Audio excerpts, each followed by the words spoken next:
আল্লাহ রাসূলের জন্য জীবন দিতে পারবেন? এক বাক্যে বলবে দিতে পারবো। আল্লাহ রাসূলের জন্য মরতে পারবে, এতে কোনো অসুবিধা নেই। কিন্তু ওই লোকটাই রাসূলের জন্য দাড়ি বাড়াতে পারে না, রাসূলের জন্য পেট্রোল নিচে কাপড় কাটতে পারে না, সুদ ছাড়তে পারে না, ঘুষ ছাড়তে পারে না, জিনা ব্যভিচার ছাড়তে পারে না, নিষেধার দ্রব্য ছাড়তে পারে না, বেপরদা ত্যাগ করতে পারে না, গীবত করা বন্ধ করতে পারে না, মিথ্যা বলা বন্ধ করতে পারে না, এগুলো করতে পারে না, অথচ জীবন দিতে পারবে এ কথা দাবি করে। এই জন্য লোকটা কথা দিয়ে রাসূলকে মানে, আমল দিয়ে রাসূলকে মানে না। এই জন্য আমাদেরকে আমল দিয়ে মানতে হবে, কর্মের মাধ্যমে রাসূলকে মানতে হবে। রাজি আছে তো সবাই? আল্লাহ তাআলা কবুল করুন। এই হাদিস যদি বোঝেন, আলোচনা বোঝা সহজ হবে। তার মানে রাসূল যা বলেছেন তা যদি পালন করেন আপনি জান্নাতে যাবেন, আর রাসূল যা বলেছেন, নিষেধ করেছেন তা যদি আপনি ত্যাগ না করেন, আপনি যদি তা থেকে বিরত না থাকেন, তাহলে আপনি আবার অন্তর্ভুক্ত জাহান্নামে যাবেন। অতএব আল্লাহর নবী যদি আমাদের কোনো আদেশ করেন, পালন করতে বলেন, আমরা পালন করব। আল্লাহ তাআলা কবুল করুন। আজকে সংক্ষিপ্ত সময়ে আপনাদের সামনে যে বিষয়ে আলোচনা করতে চাচ্ছি তা হচ্ছে কিয়ামতের পূর্বের ফিতনা।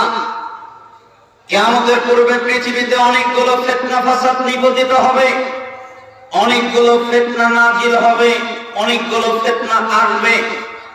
হুযায়ফা ইবনুল ইয়ামান রাদিয়াল্লাহু আনহু তিনি বলেন, রাসূল সাল্লাল্লাহু আলাইহি ওয়াসাল্লাম একদিন আমাদের মাঝে দাঁড়ালেন, এরপরে কিয়ামত পর্যন্ত যা হবে সবকিছু বর্ণনা করলেন। যার মনে রাখার সে মনে রাখলো, যার ভুলে যাওয়ার সে ভুলে গেল। আমি হুযায়ফা, আমার যারা বন্ধু সাথী সঙ্গী তারা জানে অনেক বিষয় আমি হুযায়ফা ভুলে গেছি। যেরকম তোমাদের কোন লোক যদি দূরে চলে যায়, মানুষ তার চেহারা ভুলে যায়, আবার যদি কাছে আসে মানুষ তাকে চিনতে পারে। আমি হুযায়ফা ফিতনা ভুলে গেছি, কিন্তু ফিতনা ঘটতে দেখলে আমি আবার চিনতে পারি। অত্র হাদিস দ্বারা বোঝা যায় কিয়ামতের আগে অনেক ফিতনা পৃথিবীতে নিপতিত হবে, অনেক ফিতনা পৃথিবীতে নাজিল হবে। যতগুলো ফিতনা পৃথিবীতে নাজিল হবে তার একটা জটিল ফিতনা হলো প্রত্যেক পরবর্তী যুগ আগের যুগের চেয়ে খারাপ হবে। আগের যুগের চেয়ে কি হবে? খারাপ হবে। আমি আজ পর্যন্ত বলিনি, আমি আজ পর্যন্ত স্বীকার করিনি 2025 সাল ভালো, এ কথা আমি স্বীকার করিনি। কেন? আমি রাসূলের কথা ওভারটেক করতে পারি না। তিনি বলেছেন, জুবাইর ইবনে আদি রাহিমাহুল্লাহ বলেন, আমরা আনাস বিন মালিক জীবিত ছিলেন, তাই তাকে জিজ্ঞেস করলাম, আনাস আপনি আল্লাহর নবীর সাহাবী, হাজ্জাজ বিন ইউসুফ মুসলিম শাসক, ইমানদার, ঈমান আছে, ইসলাম আছে, সালাত আদায় করে, যাকাত দেয়, সিয়াম পালন করে, হজ করে, কোরআন তেলাওয়াত করে, জিকির আজকার করে, সব করে, কিন্তু সে জালেম, মানুষদের উপরে জুলুম করে, অত্যাচার করে। হাজ্জাজ বিন ইউসুফ আমাদের উপরে জুলুম করে, আমাদের উপরে অত্যাচার করে। আপনি কি তাদের বিরুদ্ধে যুদ্ধ করার কথা বলেন? তার বিরুদ্ধে কি প্রতিরোধ করার কথা বলেন? তার বিরুদ্ধে কি কিছু করার কথা বলেন? তখন আনাস বিন মালিক বললেন, না, ইসবিরু, তোমরা ধৈর্য ধারণ করো, তোমরা ধৈর্য অবলম্বন করো। কেন? প্রত্যেক পরবর্তী যুগ আগের যুগের চেয়ে খারাপ হবে, এ কথা তোমার নবী বলেছেন। ততদিন পর্যন্ত খারাপ হতে থাকবে যতদিন তোমাদের আল্লাহর সাথে সাক্ষাৎ না হবে, তোমাদের মৃত্যু না হবে, ততদিন সমাজ খারাপ হতেই থাকবে। আপনার চক্ষু দিয়ে খারাপ বুঝতে পারবেন না। আপনি যদি সমাজের অবস্থা বুঝতে চান তাহলে কোরআনের জানালা লাগবে, কোরআনের চশমা লাগবে, হাদিসের চশমা লাগবে। কোরআন দিয়ে হাদিস দিয়ে আপনি বুঝতে পারবেন বর্তমান সমাজ কেমন। আরে পৃথিবীতে যত শাসক এসেছে মুহাম্মদ সাল্লাল্লাহু আলাইহি সাল্লাম ছাড়া, আবু বকর সিদ্দিক রাদিয়াল্লাহু আনহু ছাড়া, ওমর ইবনে খাত্তাব রাদিয়াল্লাহু আনহু ছাড়া, ওসমান বিন আফফান রাদিয়াল্লাহু আনহু ছাড়া, আলী বিন আবি তালিব রাদিয়াল্লাহু আনহু ছাড়া, ওমর বিন আব্দুল আজিজ রাহিমাহুল্লাহ ছাড়া আরো কিছু হকপন্থী শাসক ছাড়া পৃথিবীতে যত শাসক এসেছে সমস্ত শাসক ছিল জুলুমবাজ, অত্যাচারী। তারা মানুষের উপরে জুলুম করেছে, তারা মানুষের উপরে অত্যাচার করেছে। বাংলাদেশে যেরকম জুলুম অত্যাচার হয়েছে, সিরিয়ার মাটিতে বাশার আল আসাদ সিদনিয়া কারাগার তৈরি করে, বাংলাদেশে আয়নাঘর তৈরি করে মানুষের উপরে অত্যাচার হয়েছে, সিদনিয়া কারাগার তৈরি করে কত মানুষের উপরে জুলুম করেছে, অত্যাচার করেছে, নির্যাতন করেছে। তার মানে যারা শাসক হয় তারা জুলুম করে, তারা অত্যাচার করে, তারা মানুষের উপরে জুলুম অত্যাচার করে। এই জন্য আমি মাঝে মধ্যে বলি, ভোটের মাধ্যমে সরকার গঠন হয়, সেই সরকার দিয়ে কখনো কল্যাণ পাওয়া যায় না। যদি কল্যাণ পেতে চলে তাহলে তাওহীদ প্রতিষ্ঠার মাধ্যমে সমাজে কল্যাণ পাওয়া সম্ভব। এই বাংলাদেশের সমস্ত মানুষ যদি তারা ভোট দিয়ে একজনকে ক্ষমতায় নির্বাচন করে, এরপরে সে যদি ক্ষমতায় যায়, আর যদি ক্ষমতায় যাওয়ার পরে সে বলে আমি বাংলাদেশে ইসলামী রাষ্ট্র কায়েম করব, বাংলাদেশে যত মানুষ আছে বেনামাজি তারা সালাত আদায় না করলে তাদের জেলখানায় বন্দী করব, তাদেরকে আটক করব, বাংলাদেশের যত মাজার আছে সমস্ত মাজার ভেঙে দিব, সমস্ত মাজার বন্ধ করব, যত বিদাত আছে বিদাতের আখড়া উড়িয়ে দেব। এটা যদি ক্ষমতায় যাওয়ার পরে কোন শাসক বলে যে এই জাতির লোকেরা ভোট দিয়ে তাকে ক্ষমতায় উঠিয়েছিল, ওই জাতির লোকেরা আবার ঘুরে দাঁড়িয়ে তাকে ক্ষমতা থেকে নামানোর জন্য পায়তারা করবে। কেন? তাদের মধ্যে তাওহীদ নেই, তারা তাওহীদ বোঝেনি, তারা শিরক বোঝেনি, তারা বিদআত বোঝেনি। বাংলাদেশে বর্তমান যে উপদেষ্টা ডক্টর ইউনূস সাহেব, তিনাকে কি ভোট দিয়ে আপনারা উঠিয়েছেন? আরো জোরে বলেন, ভোট দিয়েছেন? ভোট দিতে হয় নাই। সমাজের কিছু যুবক ছেলেপেলেরা, সমাজের যুবকেরা তারা বুঝেছে তাকে দিলে হয়তো ভালো হবে, তাই তারা তাকে দায়িত্ব দিয়েছে। ঠিক বাংলাদেশের মানুষ যদি তাওহীদবাদী হয় তাহলে বাংলাদেশের মানুষের মাথায় আল্লাহ বুদ্ধি তৈরি করে দিবেন এবং শাসক দান করবেন, খলিফা দান করবেন। আল্লাহর রাষ্ট্রে আল্লাহর দ্বীন কায়েম হবে, এই রাষ্ট্রে এই সমাজে আল্লাহর দ্বীন বাস্তবায়ন হবে। ভোট পদ্ধতি আব্রাহাম লিঙ্কনের পদ্ধতি লাগবে না। অতএব আমাদেরকে চূড়ান্ত সিদ্ধান্ত নিতে হবে। এই জন্য রাসূল সাল্লাল্লাহু আলাইহি সাল্লামের সাহাবী বললেন, প্রত্যেক পরবর্তী যুগ খারাপ হবে। 24 সাল যেমন 25 সাল আরো খারাপ, 25 সাল যেমন 26 সাল আরো খারাপ, 26 সাল যেমন 30 সাল আরো খারাপ। দিন যত গড়াবে তত মানুষ খারাপ হতে থাকবে। এটাই হলো সমাজের নীতি। এ কথা মুহাম্মদ সাল্লাল্লাহু আলাইহি সাল্লাম বলেছেন। অতএব তিনি যা বলেছেন তাই ঘটবে, ব্যতিক্রম ঘটবে না। তিনি নিজের থেকে কিছু বলেন না, যা বলেন তা অতি। কিয়ামতের পূর্বে আরেকটি জরুরি ভয়ঙ্কর ফিতনা ঘটবে। আল্লাহর নবী যে ইসলাম রেখে গেছে ওই ইসলাম পাওয়া যাবে না, ওই ইসলাম উঠে যাবে। সুন্নাতের জায়গা বিদআত দখল করে নেবে, বিদআত এসে সুন্নাতকে হটিয়ে দিবে, সুন্নাত চলে যাবে, রাসূলের রেখে যাওয়া ইসলাম পাওয়া যাবে না। এজন্যই বুখারীর 650 নম্বর হাদিসে এসেছে, উম্মে দারদা রাদিয়াল্লাহু আনহা তিনি বলেন, দাখালা আলাইয়া আবু দারদাই ওয়া হুয়া মুকদুবুন। একদিন আবু দারদা ঘরের মধ্যে প্রবেশ করলেন অনেক রাগান্বিত অবস্থায়, অনেক রাগ করে। তাই আমি তাকে জিজ্ঞেস করলাম, কি ব্যাপার, আপনি রাগ করেছেন কেন? আপনার রাগের কারণ কি? কেন রেগে গেছেন? তখন তিনি বললেন, মা আকবাবাক, কি ব্যাপার, আপনি রাগ করেছেন কেন? কেন রেগে গেছেন? তখন তিনি বললেন, আল্লাহি, আল্লাহর কসম, আল্লাহর শপথ, মা আরিফু মিন উম্মতি মুহাম্মাদিন সাল্লাল্লাহু আলাইহি ওয়াসাল্লাম শাইআ ইল্লা আন্নাহুম ইউসাল্লুনা জামিআ। জামাতে নামাজ আদায় করা ছাড়া মুহাম্মদ সাল্লাল্লাহু আলাইহি ওয়াসাল্লামের দ্বীনের কিছু আমি সমাজে দেখতে পাচ্ছি না। মানুষ শুধু জামাতে সালাত আদায় করে এটাই আছে, কিন্তু তার দ্বীনের আর কিছুই নাই। তাই আমি রেগে গেছি। এই কথা যদি তখন বলে থাকেন, আনাস বিন মালিক রাদিয়াল্লাহু আনহু তিরমিজি 2447 নম্বর হাদিসের মধ্যে একই কথা বললেন, মা আ'রাফু শাইআ মিম্মা কুননা আলাইহি আলা আহদি রাসূলিল্লাহ সাল্লাল্লাহু আলাইহি ওয়াসাল্লাম। রাসূলের সময়ে চর্চিত দিনের কিছু আমি এখন সমাজে দেখতে পাচ্ছি না, যেটা রাসূলের সময় চর্চিত হতো ওই দিন আমি সমাজে দেখতে পাচ্ছি না। সাহাবীরা বললেন, আইনা সালাত, সালাত তো আছে, নামাজ তো আছে। তখন তিনি বললেন, আওয়ালাম তাসনাউ ফি সালাতিকুম মা কাদ আলিমতুম, আরে নামাজে কি অলসতা তৈরি করেছে, নামাজে কি অবহেলা তৈরি করেছে, এটা তো তোমরা ভালো করেই জানো। ওরা সালাত আদায় করে অলসতা নিয়ে, ওরা সালাত আদায় করে অবহেলা নিয়ে, ঠিক না? সালাত আছে অবহেলার সাথে, অলসতার সাথে। আচ্ছা আপনারা বলেন, আল্লাহ মিথ্যা বলেন?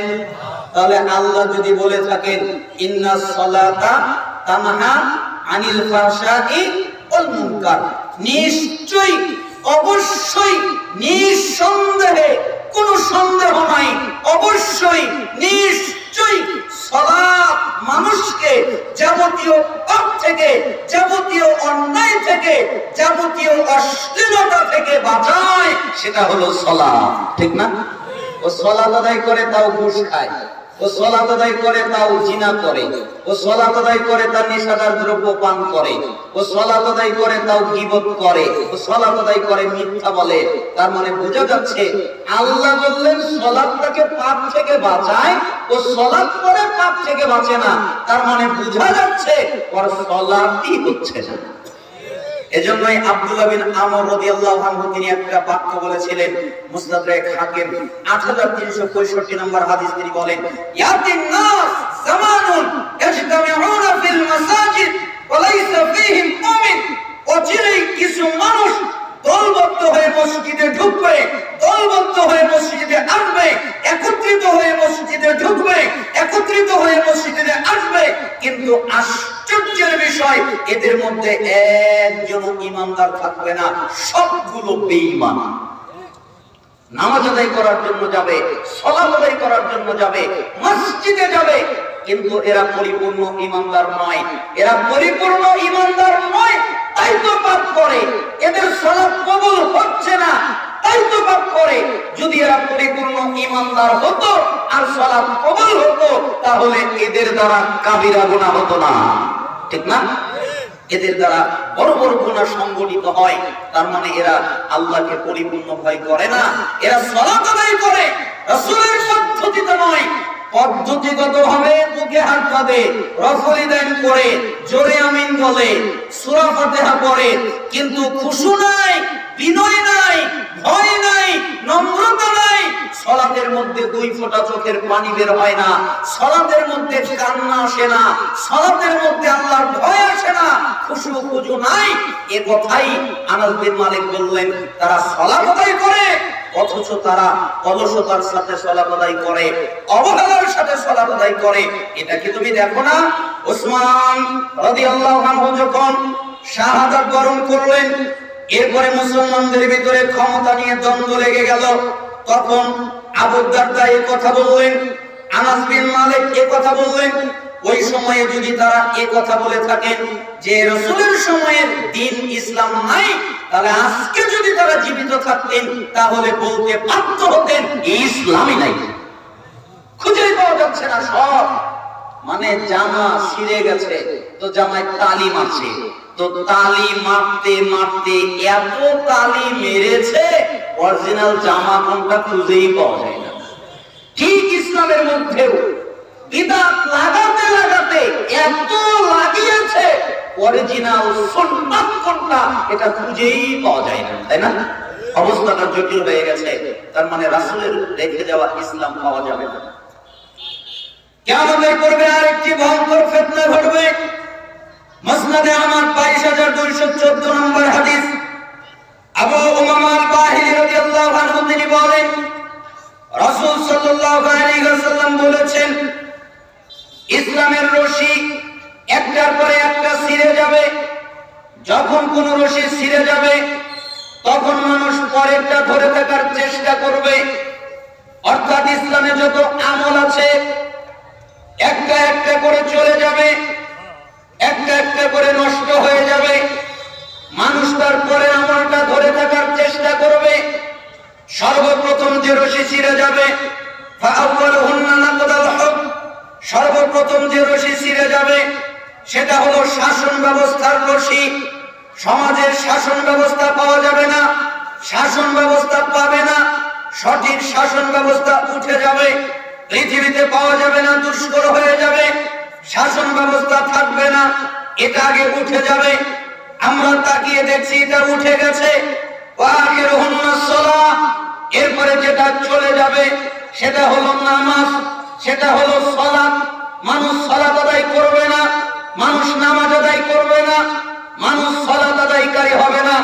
বাংলাদেশের মানুষ গর্বের সাথে বলে বাংলাদেশ নাকি 93% মুসলমানের দেশ। কেউ বলে 90, কেউ বলে 91, 92, 93 ইখতিলাফ। আমি বেশিটাই নিলাম। বাংলাদেশ নাকি 93% মুসলমানের দেশ, তার 92% হলো বেনামাজি। এই বেনামাজি দিয়ে আপনি কি করবেন? এরা তো মানুষ নয়, এরা তো সত্যিকার আল্লাহর বান্দা নয়। যারা সালাত আদায় করে না কোরআনের ভাষায়, সুন্নাহর ভাষায়, সাহাবীদের ভাষায়, তাবেঈদের ভাষায়, হকপন্থী আলেম আর ইমামদের ভাষায়, এরা হলো কাফের, এরা হলো মুশরিক। কাফের মুশরিকদেরকে নিয়ে আপনি দিন বিজয়ী করবেন, এটা হতে পারে? নিজের সাথে নিজে পারে না, নিজের 3.5 হাত বডিতে দিন কায়েম করতে পারে না, সে নাকি সমাজে দিন কায়েম করবে। 3.5 হাত বডির মধ্যে ইসলাম কায়েম করতে পারে না, 3.5 হাত বডির মধ্যে ইসলাম বাস্তবায়ন করতে পারে না, সে নাকি সমাজে দিন কায়েম করবে। নিজে 5 ওয়াক্ত সালাত আদায় করে না, আল্লাহর হক আদায় করে না, সে মানুষের হক কিভাবে আদায় করবে? এজন্যই সালাফরা বলেছেন, এখানে কয়েকটা কথা বলে রাখা ভালো মনে করছি, যারা সালাত আদায় করে না, যারা সালাত ত্যাগ করে, এরা হলো কাফের মুশরিক। জোরে বলেন এরা কি? আপনারা ভয় পাচ্ছেন? যারা সালাত আদায় করেন এরা কি? কাফের, এরা হলো মুশরিক। আল্লাহ তাআলা বলেছেন সূরা তাওবার 5 নম্বর আয়াত, সূরা তাওবার 11 নম্বর আয়াত, যারা সালাত আদায় করে ওরা তোমাদের দ্বীনি ভাই, যারা সালাত আদায় করে না ওরা তোমাদের দ্বীনি ভাই নয়। এ কথা আল্লাহ বললেন। মুহাম্মদ সাল্লাল্লাহু আলাইহি সাল্লাম বলেন, মুসলিম 82 নম্বর হাদিস, ইন্না বাইনার রাজুল ওয়া বাইনাশ শিরক ওয়াল কুফর তারকুস সালাত। নিশ্চয়ই একটা ব্যক্তি, একটা কাফের, একটা মুশরিক, এদের মধ্যে পার্থক্য হলো সালাত। যারা সালাত আদায় করে ওরা ঈমানদার, যারা সালাত আদায় করে না ওরা হলো কাফের, ওরা হলো মুশরিক। আল্লাহর নবী বলেন, তিরমিজি 2618 নম্বর হাদিস, বাইনাল কুফরি ওয়াল ঈমান তারকুস সালাত। নিশ্চয়ই একটা ঈমানদার, একটা কাফের, এদের মধ্যে পার্থক্য হলো সালাত। যারা সালাত আদায় করে তারা ঈমানদার, যারা সালাত আদায় করে না তারা কাফের। তিরমিজি 2621 নম্বর হাদিস, আলহামদুলিল্লাহি বাইনানা বাইনাহুমুস সালাত ফামান তারাকাহা ফাকাদ কাফার। আমাদের মধ্যে তাদের মধ্যে ব্যবধান হলো সালাত। আমরা যারা ঈমানদার তারা সালাত আদায় করি, তারা যারা কাফের তারা সালাত আদায় করে না। ইবনে মাজাহ 1080 নম্বর হাদিস, লাইসা বাইনাল আবদ ওয়াশ শিরক ইল্লা তারকুস সালাত ফাইযা তারকাহা ফাকাদ আশরাক। নিশ্চয় একটা আল্লাহর বান্দা আর একটা মুশরিক, এদের মধ্যে পার্থক্য হলো সালাত। যে ব্যক্তি সালাত ছেড়ে দিল ওই ব্যক্তি শিরক করলো। তাই আমরা বললাম আহলে হাদিস, আমরা শিরক করি না, অথচ আল্লাহর নবী বললেন যারা সালাত ত্যাগ করলো না ওরা শিরক করলো। তার মানে এই মর্মে 21টা হাদিস আমার মেমোরিতে আছে। আমি আপনার সময়ের ব্যবধানের কারণে 4টা অনুবাদ করে আপনাকে শোনালাম। রাসূলের ফতোয়া দ্বারা প্রমাণিত হয়ে গেল যারা সালাত আদায় করে না তারা মুসলমান নয়।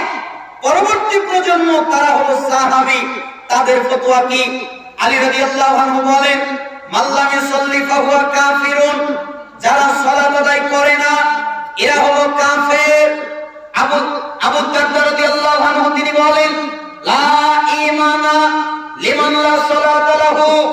ওই ব্যক্তির ঈমান নেই যে ব্যক্তি সালাত আদায় করে না। আব্দুল্লাহ বিন মাসউদ রাদিয়াল্লাহু আনহু তিনি বলেন, মান তারাকাস সালাহ ফালা দীনা লাহু, যারা সালাত আদায় করে না তাদের কোনো দিন নেই, তাদের কোনো ধর্ম নেই। ওমর ইবনে খাত্তাব রাদিয়াল্লাহু আনহু তার কথাটা আপনাকে একটু ব্যতিক্রম করে বলি, যদি আপনার কিছু বুঝে আসে তাহলে আমি উপকৃত হব, আপনি উপকৃত হবেন। ওমর ইবনে খাত্তাব রাদিয়াল্লাহু আনহুকে খারিজি লোক হত্যা করবে, তাই পায়তারা করছিল কিভাবে তাকে হত্যা করা যায়। শয়তান মানুষের বেশ ধারণ করে আসলো, এরপরে তাকে বলল, তুমি কি উমরকে হত্যা করতে চাও? জি, আমরা উমরকে হত্যা করতে চাই। তোমরা তো উমরকে হত্যা করতে পারবে না, এটা তো আমরা জানি। তোমার কাছে বুদ্ধি থাকলে বলো। আমার কাছে বুদ্ধি আছে। কি বুদ্ধি? তুমি উমরকে দুইটি কাজ করলে হত্যা করতে পারবে। দুটি কাজ কি কাজ? এক, যখন উমর সালাতে দাঁড়াবে তখন তুমি তাকে হত্যা করবে। কেন? সালাতে তার মনোযোগ বেশি থাকে, তাই তাকে হত্যা করা সহজ হবে। দুই, যখন সে ফজরের সালাতে দাঁড়াবে তখন তাকে হত্যা করবে। কেন? ফজরের সালাত তারা অন্ধকার অবস্থায় আদায় করে, অনেক লম্বা তেলাওয়াত করে, অনেক সময় দাঁড়িয়ে থাকে, তোমাকে দেখতে পাবে না, তোমাকে দেখা যাবে না, হত্যা করা সহজ হয়ে যাবে। তাই ওই ঘাতক একটা ছুরি নিলেন, ছুরিতে বিষ মাখালেন, মসজিদে গিয়ে কোট পেতে রইলেন। যখন ওমর ইবনে খাত্তাব রাদিয়াল্লাহু আনহু এক রাকাত সালাত আদায় করিয়েছেন, আর এক রাকাতের জন্য দাঁড়িয়েছেন, তখন তার পেটের ভিতরে বারবার ছুরি দিয়ে আঘাত করা হলো। তিনি জমিনে পড়ে গেলেন, তার কোরআন তেলাওয়াতের আওয়াজ বন্ধ হয়ে গেল। সাহাবীরা কিছু বুঝতে পারলেন না, কি হলো কি হলো, হঠাৎ করে আওয়াজ বন্ধ হয়ে গেল কেন? আব্দুর রহমান বিন আব্দুর রহমান আল আউফ, তিনি ছিলেন প্রথম সারিতে। বুঝতে পারলেন যে তাকে কেউ আঘাত করেছে, তাই তিনি সামনে চলে গেলেন। এরপরে বাকি সালাত আদায় করালেন। প্রথম রাকাতে তিনি সূরা কাউসার পড়লেন, দ্বিতীয় রাকাতে তিনি সূরা নাসর পড়লেন। তার মানে বোঝা যায় বিপদের সময় ফজরের সালাতেও ছোট সূরা তেলাওয়াত করা যায়। এটা তেলাওয়াত করার পরে সালাত আদায় হয়ে গেল। ওমর ইবনে খাত্তাবকে বাড়িতে নিয়ে যাওয়া হলো। 10টা-11টার সময় তার জ্ঞান ফিরে পেল।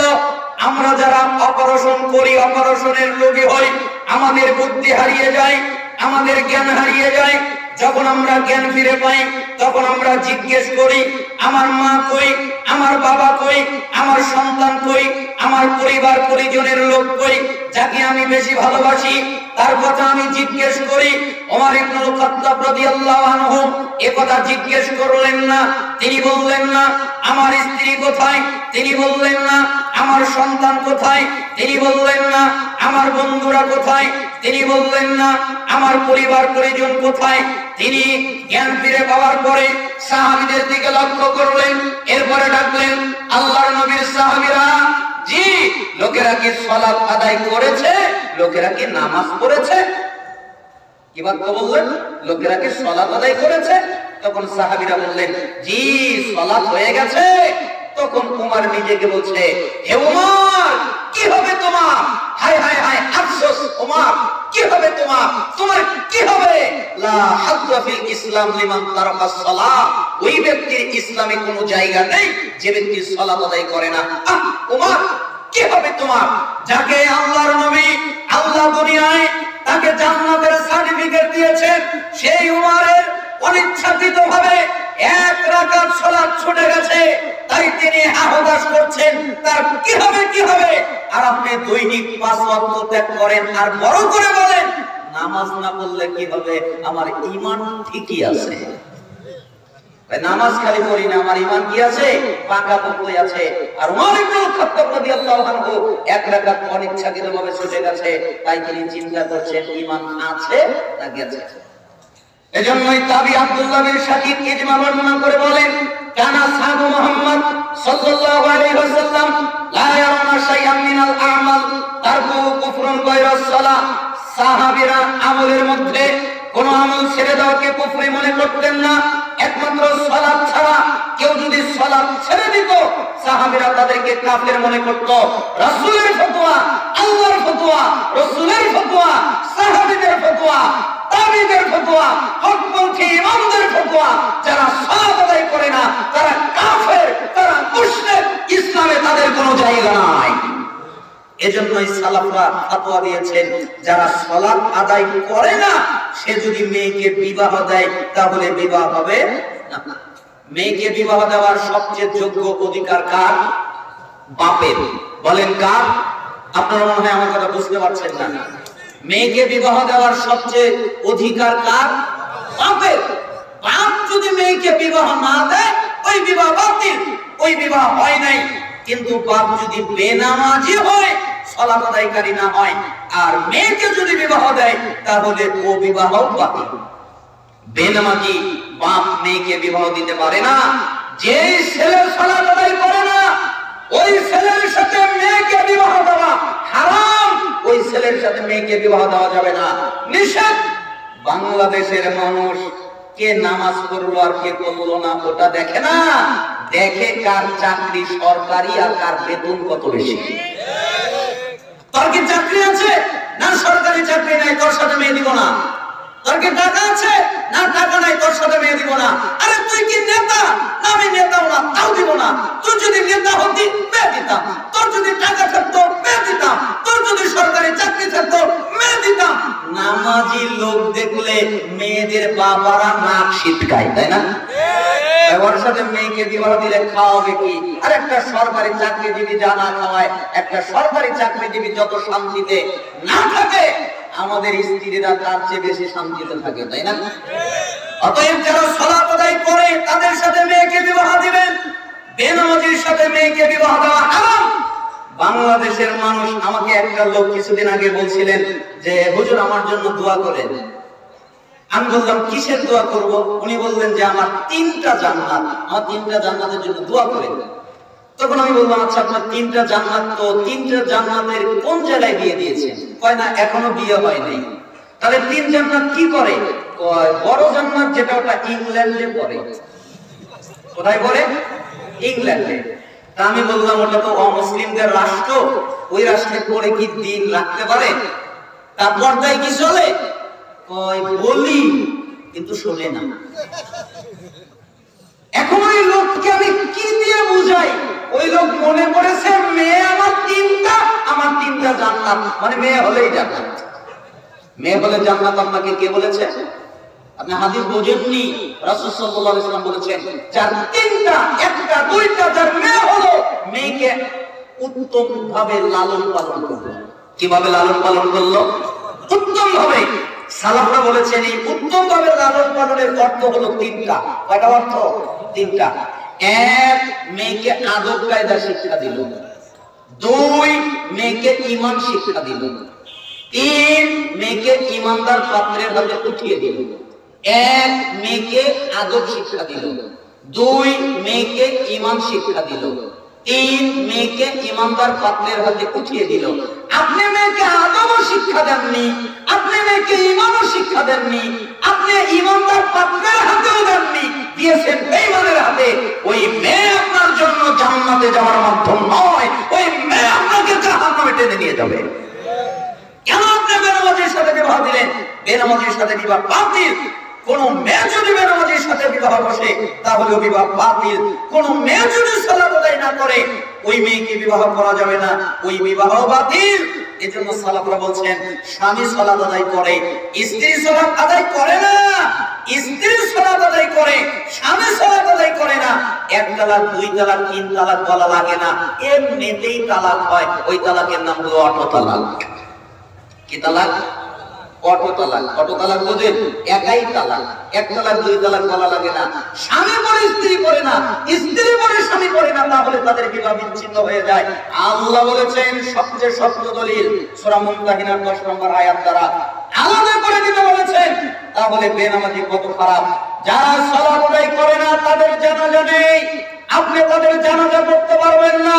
আর জানাজা পড়লে 1 কিরাত নেকি হয়। 1 কিরাত মানে 1 উহুদ পাহাড়ের সমপরিমাণ মাটি দিলে। আরেক কিরাত নেকি হয় 2 কিরাত নেকি হয়। 2 কিরাত মানে 2 উহুদ পাহাড়ের সমপরিমাণ। কিন্তু বেনামাজির যদি আপনি জানাজা পড়েন, সূরা তাওবার 84 নম্বর আয়াত আল্লাহ নিষেধ করেছেন, আপনি যদি বেনামাজির জানাজা পড়েন তাহলে আপনার নেকি নাই, কি আছে? গুনাহ আছে। জানাজা তো অনেক দূরের কথা, বেনামাজি যদি মারা যায় ওর জন্য কাফনের কাপড় কেনা যাবে না। বেনামাজি যদি মারা যায় ওকে গোসল দেওয়া যাবে না। একবার কেন 100 বার যদি গোসল দেয় আর 10 বছর যদি সাবান দিয়ে চুবিয়ে রাখে ও পবিত্র হতে পারবে না, ও হলো অপবিত্র। বেনামাজি যদি মারা যায় ওর জন্য কবর খনন করা যাবে না। ওর জন্য কুত্তাকে যেরকম গর্ত করে পুঁতে রাখা হয়, বেনামাজিকে ওইভাবে গর্ত করে পুঁতে রাখবে। বেনামাজির জন্য কবর খনন করা যাবে না। বেনামাজি যদি মারা যায় মুসলমানদের কবরস্থানে তাকে দাফন করা যাবে না। আর বেনামাজি তার কোনো জানাজা নেই, তার জানাজা করা যাবে না। বাংলাদেশের মানুষ বলে যেদিন ইসলামী রাষ্ট্র হবে ওই দিন বাংলাদেশের 100% নামাজি তৈরি হবে। আমি বলি তা নয়। যেদিন বাংলাদেশের হুজুরেরা ইসলাম বুঝবে, বাংলাদেশের মানুষেরা ইসলাম বুঝবে, বাংলাদেশের হুজুরেরা বুঝবে যে বেনামাজি কাফের, বাংলাদেশের মানুষ বুঝবে বেনামাজি কাফের। সালাত আদায় না করলে ঈমান থাকে না। আর হুজুররা যদি বলে বেনামাজি কাফের, তাহলে হুজুররা স্লোগান দিবে, আমি আমার দেহর শ্বাস বের করতে রাজি আছি, প্রয়োজনে মৃত্যুবরণ করতে রাজি আছি, প্রয়োজনে জীবন বিলিয়ে দিতে রাজি আছি, বেনামাজির জানাজা পশ্চিম জ্বালানি করবো না। ওই দিন বাংলাদেশে নামাজি তৈরি হবে। কেন? তারা বুঝবে যে বেনামাজির জানাজা হুজুরেরা করে না, খুব ভয়েই সালাত আদায় করবে। আর সে যদি বোঝে যে বেনামাজি মুসলমান নয়, তাহলে ও সালাত আদায় করবে।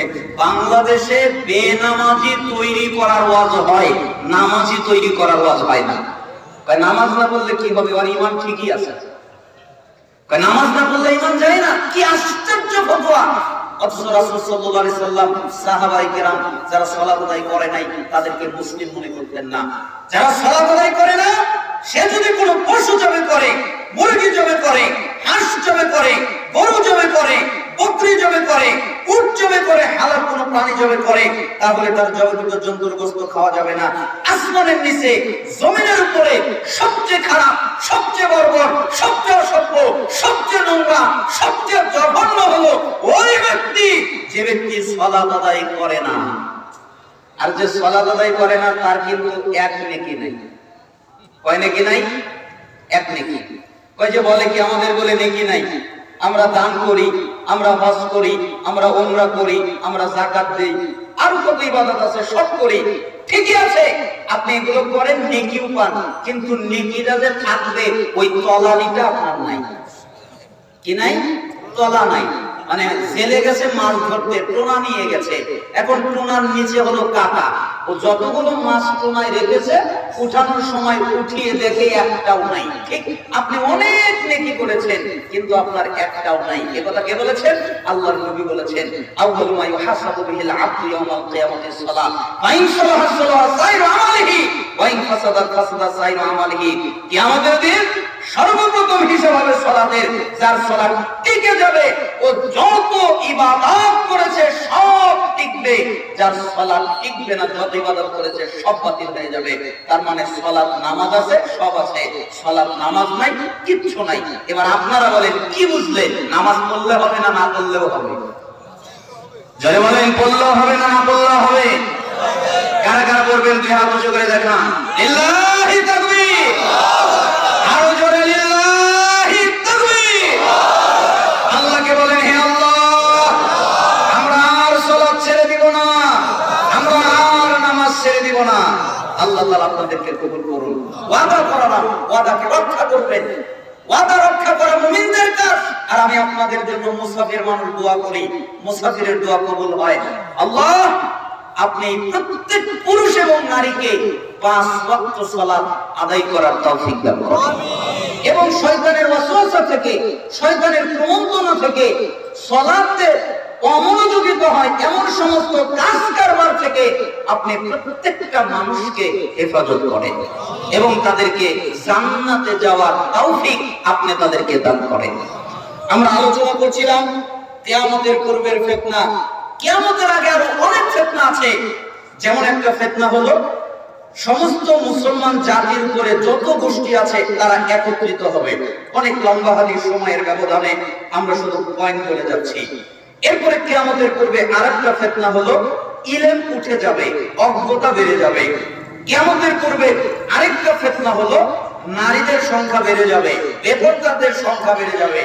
কিয়ামতের পূর্বে আরেকটা ফিতনা হলো ধন সম্পদের সংখ্যা বেড়ে যাবে। কিয়ামতের পূর্বে আরেকটা ফিতনা হলো, মানুষ সকালে থাকবে ঈমানদার, সন্ধ্যায় হবে কাফের, সন্ধ্যায় থাকবে ঈমানদার, সকালে হবে কাফের।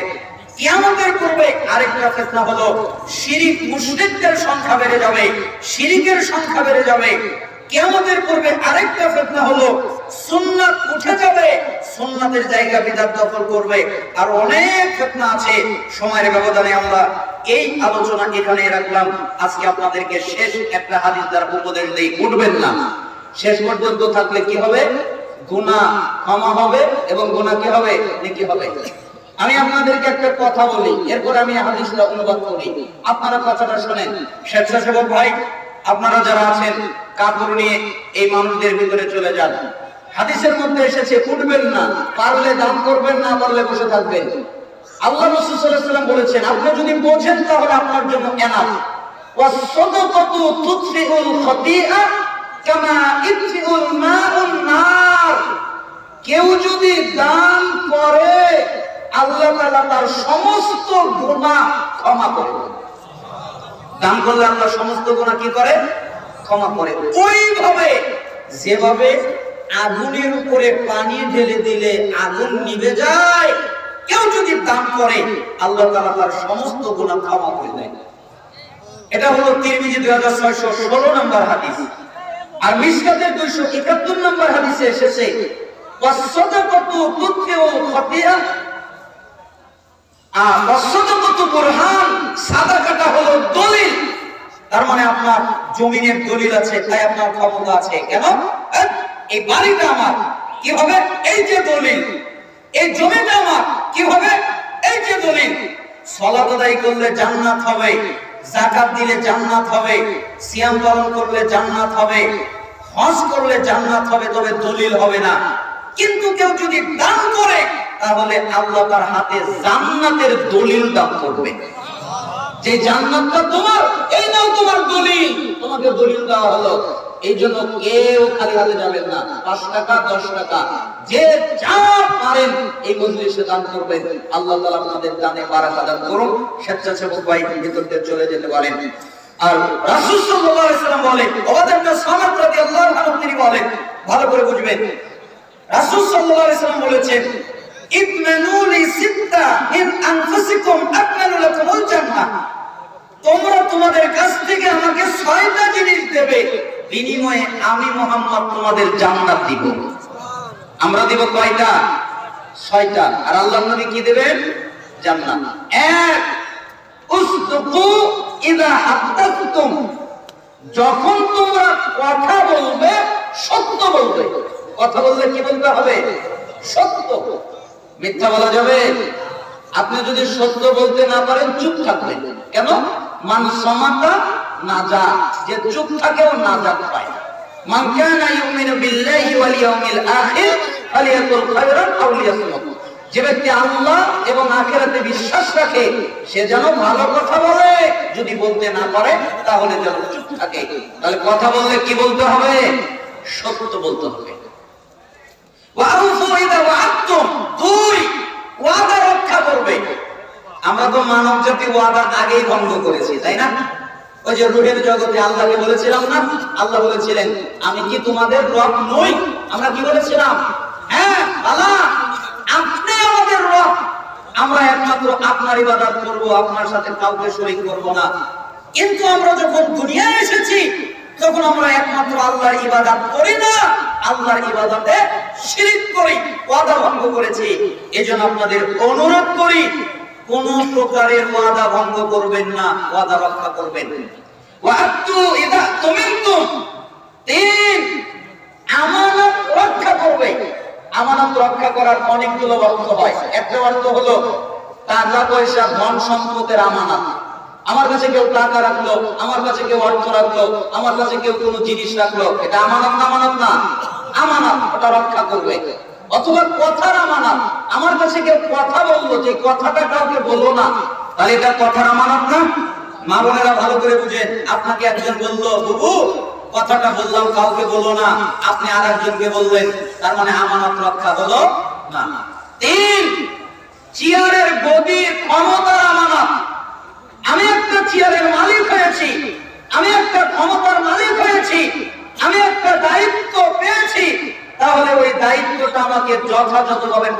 করতে হবে, ওটা হলো আমানত।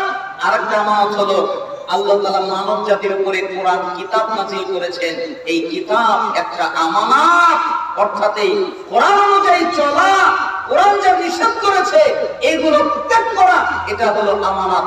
ওয়াহফাজু ফুরুজাকুম, তোমরা নিজেদের লজ্জাস্থান হেফাজত করবে, চরিত্রের হেফাজত করবে। অগত্য আবসারকুম, তোমরা তোমাদের চক্ষুকে কন্ট্রোলে রাখবে, নিয়ন্ত্রণে রাখবে। এই চক্ষু দিয়ে বেগানা নারীর দিকে তাকাবা না, এই চক্ষু দিয়ে মোবাইলের মাধ্যমে উলঙ্গ নারীদের ড্যান্স, উলঙ্গ নারীদের দেখবা না, চক্ষুকে হেফাজত করবা।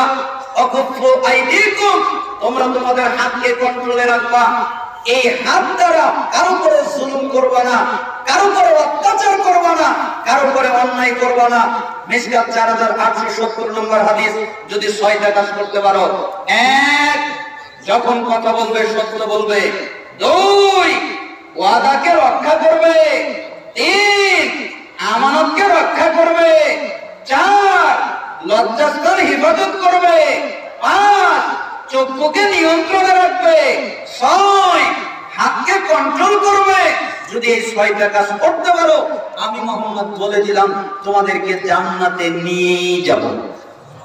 আল্লাহ তাআলা আমাদেরকে আমল করার তৌফিক দান করুন। আমরা 1 ঘন্টা প্রায় আলোচনা করলাম, 1 ঘন্টার 2 মিনিট বেশি। আপনাদেরকে অনেক কষ্ট দিলাম, আরো আগে উঠিয়ে দিলে আরো অনেক কথা বলা যেত। পরিপূর্ণ